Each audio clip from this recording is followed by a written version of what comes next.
Hello दोस्तों, आइए आज हम आपको सुनाने जा रहे हैं एक ऐसी कहानी जो आपको ये सोचने पर मजबूर कर देगी कि आपको आपका कैरियर खुद तय करना चाहिए या कि दूसरों को देखकर और उनके कहने से अपने कैरियर को तय करना चाहिए। तो आइए बात करते हैं आज की स्टोरी की। ये स्टोरी है एक डॉक्टर के बारे में। एक बार एक डॉक्टर बहुत ही महान सर्जन बन जाता है, इतना महान कि उसके पूरे देश में सर्जन का प्रेसिडेंट अध्यक्ष बन जाता है। ये एक तरफ से बहुत बड़ी बात थी जिसको लेकर उस सर्जन डॉक्टर के घर बहुत बड़ी पार्टी मनाई जाती है। इतनी बड़ी बात होती है, इतनी बड़ी उपलब्धि मिलने के बाद सर्जन का प्रेसिडेंट बन जाने के बाद भी वो डॉक्टर खुश नहीं था। इसी की क्या वजह थी? उसे उदास देखकर कुछ दोस्त आकर उससे पूछते हैं, तुमने इतनी बड़ी उपलब्धि प्राप्त की है जिसके बारे में कोई दूसरा सपने में भी नहीं सोच सकता। तुम इतने बड़े सर्जन बन चुके हो, फिर भी इतने उदास क्यों हो? तो उस डॉक्टर ने कहा, ऐसी बात कही कि आप लोग हैरान रह जाएंगे। उस डॉक्टर ने कहा कि जो उपलब्धि मैंने प्राप्त की है, मैं आज एक सर्जन का प्रेसिडेंट हूँ, लेकिन मुझे ये नहीं बनना था।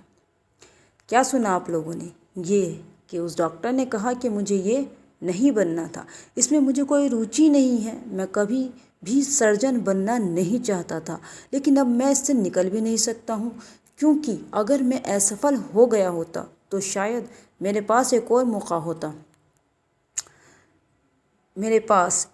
मौका होता जिसमें मैं वो कर सकता था जिसमें मुझे रुचि है। अब मैं एक ऐसी चीज़ में बन गया हूँ जिसमें मुझे कोई मज़ा नहीं आता, कोई खुशी नहीं मिलती, मेरा मन भी नहीं लगता। तो उस डॉक्टर के सभी दोस्त ये ने कहा, क्या तुम मजाक कर रहे हो?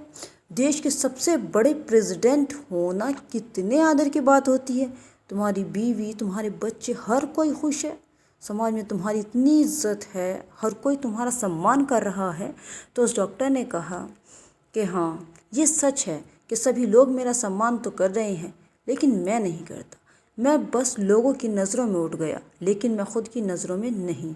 मुझे एक डांसर बनना था, लेकिन मेरे माता पिता, मेरे घर वाले सभी इसके खिलाफ थे।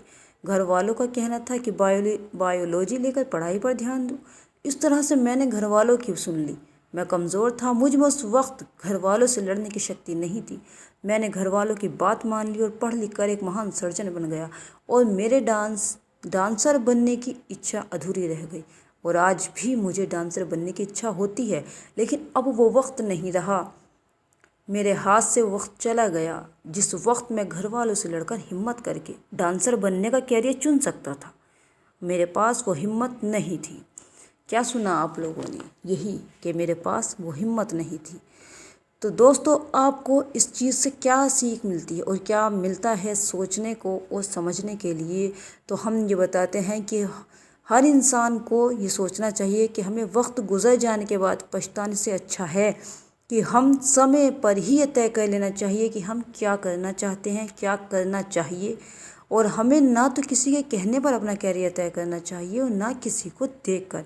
हमें अपना कैरियर, अपनी ज़िंदगी खुद तय करनी चाहिए, और अच्छे तरीके से हमसे अच्छे तरीके से कोई नहीं जानता। तो आपसे अच्छे तरीके से आपका कैरियर कोई तय कर ही नहीं सकता।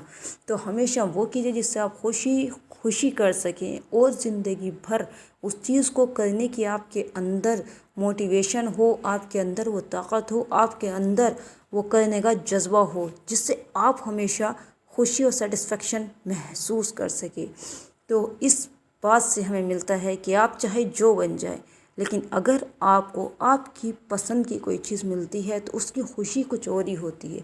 भले ही आपको चाहे उससे ज़्यादा की कीमती कोई चीज़ या उससे बड़ा कोई ओहदा मिल जाए जो आप नहीं चाहते, तो वो आपको खुशी नहीं दे सकता, क्योंकि आपको खुशी वही चीज़ देती है जो आपका दिल चाहता है। तो इसीलिए इस स्टोरी को समझिए, सीखिए और अपने लिए, अपने कल को, अपने आज को बेहतर बनाइए। और हमारे चैनल को लाइक और सब्सक्राइब ज़रूर से कीजिएगा, ताकि आगे भी ऐसी मोटिवेशनल स्टोरीज़ और ऐसी समझ से भरी स्टोरीज़ आपको मिलती रहें। तो थैंक्स फॉर वॉचिंग।